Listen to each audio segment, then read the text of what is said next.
Kali ini kita mau bahas kamera mirrorless terbaru Nikon yang udah banyak ditunggu sama street photographer di Indonesia. Karena memang kamera ini menawarkan experience shooting yang sangat menarik.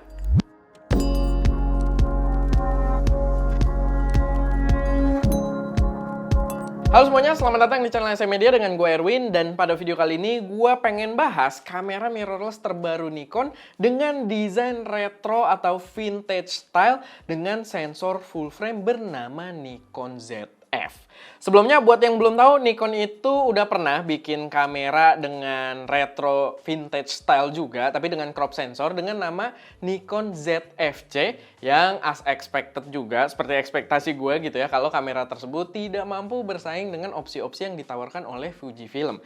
Dan sekarang akhirnya dirilislah kamera yang merupakan upgrade monster dari kamera tersebut, dimana ini adalah Nikon ZF dengan sensor full frame dan build quality overall yang jauh lebih robust dari si ZF-C tadi. Dan menurut gue di sini mungkin udah waktunya buat Fujifilm merasa khawatir karena mereka nggak punya opsi full frame. Tapi sebelum masuk ke pembahasannya, gue pengen ngingetin dulu kalau kita lagi ada lomba foto bulanan yang hadiah utamanya adalah kamera mirrorless. Dan bulan Oktober ini hadiah utamanya adalah kamera Sony A6400 plus lensa Zeiss 16-70mm f4 konstan. Bener-bener menarik banget. Lombanya sendiri powered by preset creature kita yang merupakan preset Lightroom paling canggih di Indonesia saat ini karena udah powered by AI yang bisa auto select subject dan mengatur warna berdasarkan selection tersebut. Buat kalian yang udah punya presetnya, boleh ikutan lombanya tanpa dipungut biaya apapun, tapi buat kalian yang belum punya, bisa beli pakai kode voucher lomba foto buat dapet diskon Rp300.000. Dan buat bulan ini temanya menarik karena nyambung dengan video kita kali ini, yaitu adalah street photography. Jadi bakal menarik banget, jangan sampai ketinggalan lombanya. Dan kalau kalian udah kepo, boleh cek video announcement kita seputar lomba bulan Oktober ini. Balik lagi ke kameranya, overall build quality dari Nikon ZF ini bener-bener patut diacungi jempol. Solid banget, rasanya robust abis. Beda sama yang versi ZF-C yang rasanya itu agak-agak plastiki dan agak kopong juga gitu bobotnya. Di sini rasanya bener-bener solid banget, well built, dan kayaknya tuh memang dibalut oleh metal. Emang enak banget di tangan tuh, rasa retro stylenya berasa banget di kamera ini. Cuman memang buat grip sendiri dia nggak terlalu enak ya. Dia cuma ada coakan sedikit di depan untuk ngebantu gripnya dibandingkan yang versi ZF-C. Setahu gue itu rata depannya. Dan itu sebenarnya nggak terlalu bantu banyak sih. Tapi ya lumayan lah, ada pegangan tambahan di sisi depannya. Cuman kalau kita bandinginnya sama gripnya kamera Nikon kayak Z8 yang sempet gue cobain juga, yaitu perbedaannya bumi dan langit gitu ya. Beda banget. Dan mungkin kalau misalkan di belakangnya dikasih coakan juga buat thumb grip, gua rasa akan jauh lebih bantu lagi di sini. Cuman dia enggak, di belakangnya rata aja dan coakannya ada di sisi depan aja. Jadi ya, menurut gue sih kalau kalian pakai kamera ini paling bener pakai strap ya, karena ini agak berbahaya gitu untuk pegangannya. Tapi ya, balik lagi, goalsnya memang berbeda dengan Nikon Z8 atau Z9 gitu ya. Dia goalsnya adalah memberikan rasa retro atau vintage kamera yang memang autentik gitu ya. Karena rasanya emang autentik banget. Dia juga di sini bawa dial-dial manual untuk shutter speed sama untuk ISO-nya, dan gue suka banget dialnya ini, rasa mekanismenya, begitu juga suaranya tuh beda gitu. Beda sama kamera-kamera pada umumnya, rasanya tuh kayak metal banget gitu. Rasanya bener-bener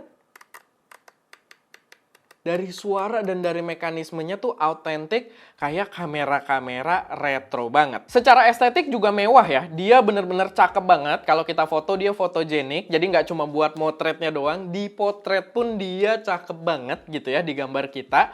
Gua suka, kelihatan premium, mewah, dan memang terlihat berbeda dibandingkan generasi yang versi crop sensornya gitu ya. Dibandingkan ZF-C, dia juga lebih ganteng.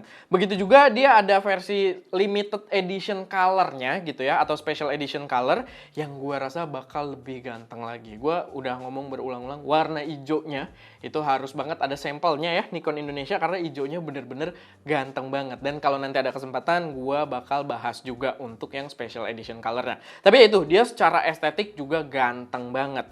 Lalu dia membawa layar itu udah variangle di sini, yang gua rasa ini bakal jadi pros and cons buat banyak user, karena retro style itu lebih identik dengan penggunaan tilt screen gitu ya, yang sistemnya tilt aja. Gua pribadi adalah orang yang lebih prefer penggunaan variangle kayak gini, buat workflow gue lebih kepake, apalagi gue lebih sering buat bikin konten juga.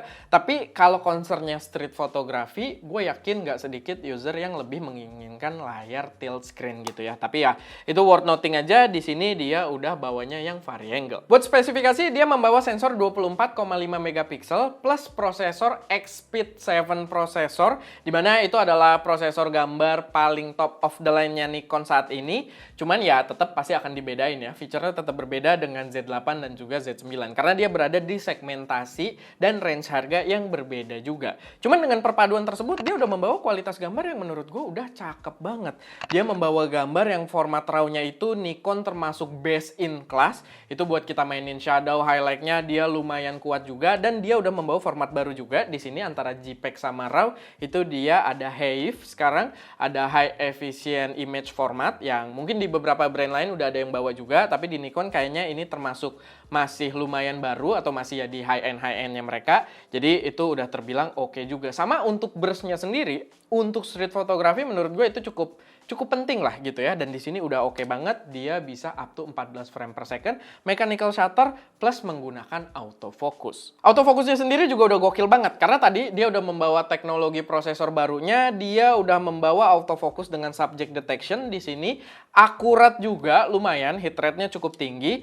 Dan dia punya beberapa klaim yang justru improvement dari kamera-kamera Nikon yang sebelumnya. Kayak dia membawa face detection, itu bisa subjeknya itu sampai yang kecil banget face-nya. Di pengetesan kita sih belum sampai se-ekstrim itu, tapi ya lumayan oke, walaupun beberapa kali masih ada hunting juga. Sama dia punya klaim itu autofocusnya juga cakep di kondisi low light. Kita coba di kondisi low light itu ya bisa dibilang reliable. Emang masih ada hunting juga beberapa kali, tapi ya cukup reliable dengan kondisi low light yang bisa dibilang lumayan low light juga gitu, yang di kamera lain mungkin bakal lumayan suffering. Buat foto high resolution, dia juga udah membawa feature yang namanya itu pixel shift, dimana dia bakal ngambil beberapa gambar yang nantinya bisa kita satuin buat dapat gambar sampai 96 megapiksel. Cuman dia pixel shiftnya itu gambarnya tidak diprocessing di internal kameranya ya, kita tetap masukin ke komputer dan nanti diproses di NX Studio atau softwarenya si Nikon sendiri. Dan pixel shift sendiri itu juga bukan teknologi baru ya, beberapa kamera kayak dari Fujifilm, Olympus, Lumix itu juga udah bawa. So ya fun to know aja atau good to know kalau misalkan Nikon udah bawa juga di sistem mereka. Dan kalian harus pakai tripod ketika menggunakan feature tersebut. Ini agak beda, kalau nggak salah seinget gue either Lumix atau Olympus itu punya mode high res-nya itu bisa handheld juga. Cuman dibatesin, handheldnya itu kalau nggak salah cuma nyampe sekitar 40-an megapiksel gitu ya. Kalau mau sampai 100 megapikselnya tetap harus pakai tripod juga. Cuman ya itu sedikit yang menurut gua worth untuk dimention juga. Lalu khas Nikon juga, di sini dia bawa profile warna yang disebut dengan picture control kalau di Nikon. Yang gua rasain sih jadi opsi yang menarik aja kalau kalian memang pengen bikin gambar-gambar SOOC gitu ya, straight out of camera. Cuman yang gua rasain memang pemilihan picture profile ini atau si picture control ini yang gua rasain nggak sebagus film simulationnya Fujifilm gitu ya. Mungkin karena film simulation Fujifilm udah di-develop dari dulu buat bahan jualan SOOC mereka juga gitu. Jadi Nikon di sini si picture controlnya belum sebagus film simulation tadi. Cuman ya yang agak menarik berkaitan dengan warna, dia punya mode dedicated switch untuk black and white gitu. Untuk BW-nya dia ada switch yang dedicated di sini, foto, video, black and white gitu ya. Agak unik. Yang gua rasain sih black and white-nya emang lumayan bagus ya. Kontrasnya tuh bagus, dynamic range-nya masih kelihatan. Entah kenapa enak aja gitu gambarnya dilihat, cuman gue nggak bisa bahasakan dengan komplit untuk black and white ini ya. Gue juga bukan penggemar black and white sebenarnya, tapi di sini yang gue rasain sih gambarnya lumayan bagus, dan mungkin kalian ya nilai juga berdasarkan preferensi kalian gitu. Karena gue nggak bisa terlalu membahasakan teknis soal black and white ini. Buat video dia bisa dibilang lumayan oke, nggak spesial tapi nggak buruk juga. Dia bisa record itu up to 4K 60p, bisa H264, H265 itu up to sampai 10 bit juga. Ya udah kebutuhan kamera-kamera zaman sekarang lah gitu ya. Dan untuk portnya kalian juga komplit, punya port untuk mikrofon dan juga headset output kalau kalian pengen monitoring audionya. Jadi kalau kalian pengen bikin konten itu juga masih bisa. Cuman yang agak jadi concern gue adalah mic inputnya itu entah kenapa portnya ditaruh di paling bawah. Dimana rata-rata kamera itu naruh mic input itu portnya di paling atas gitu ya. Biar kabel si mic-nya nggak terlalu nge-stretch. Nah di sini mungkin jadi satu masukan juga kenapa ditaruh di paling bawah gitu. Karena rata-rata kabel mic itu memang tidak sepanjang itu gitu. Sama biasanya bakal intervensi dengan pergerakan si layarnya. Jadi itu sedikit concern aja dari gua. Tapi kalau kalian pengen bikin konten ya berarti dia sebenarnya udah lumayan proper gitu. Kebutuhan secara spek dan portnya udah mencukupi. Nah, yang menarik kamera ini bawa konsep redundant shooting yang agak berbeda gitu. Redundant storage yang agak berbeda. Dia bawa dua memori, tapi memorinya itu SD card dan juga micro SD card.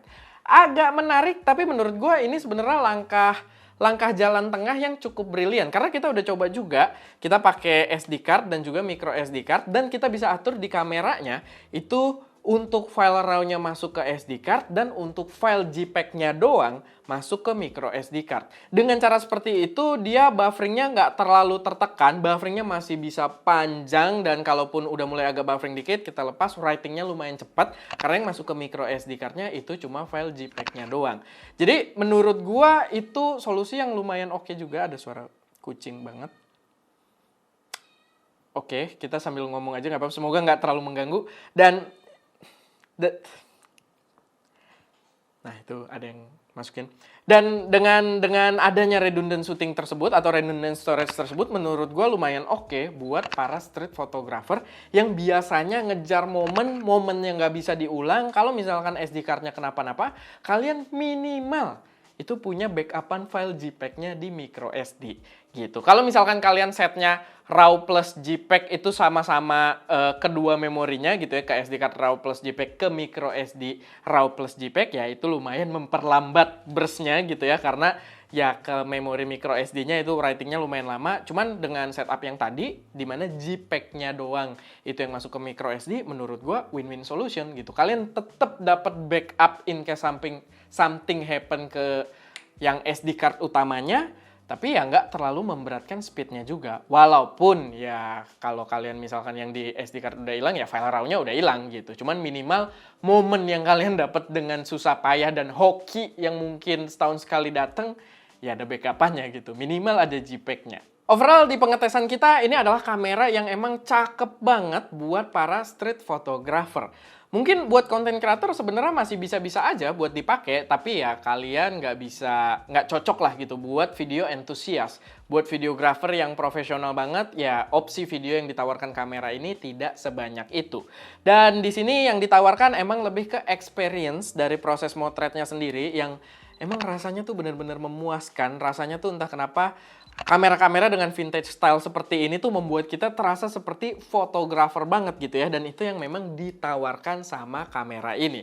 Belum lagi sekarang dengan adanya Nikon ZF ini, kalian punya opsi kamera vintage atau retro style yang udah mirrorless dengan spek yang sangat tinggi dan bersensor full frame gitu. Ya sebenarnya ada dari Leica, tapi ya gue ulang lagi, Leica mahal banget gitu ya. Dan di sini jadi opsi yang menarik di ranah full frame gitu. Jadi tetap dia jadi opsi yang oke juga, cuman dengan drawback juga ya gripnya agak berbeda dengan jajaran Nikon yang pada umumnya gitu ya. Z8, Z9 gripnya enak banget, di sini kalian merelakan gripnya. Tapi balik lagi, buat rasa motret as a street photographer, ngejar momen enak, teknologinya udah cepet, buat kalian ngejar-ngejar foto, ngejar momen yang mungkin gak bisa diulang itu bagus, dan ya rasanya experience-nya tuh memuaskan aja gitu pakai kamera ini.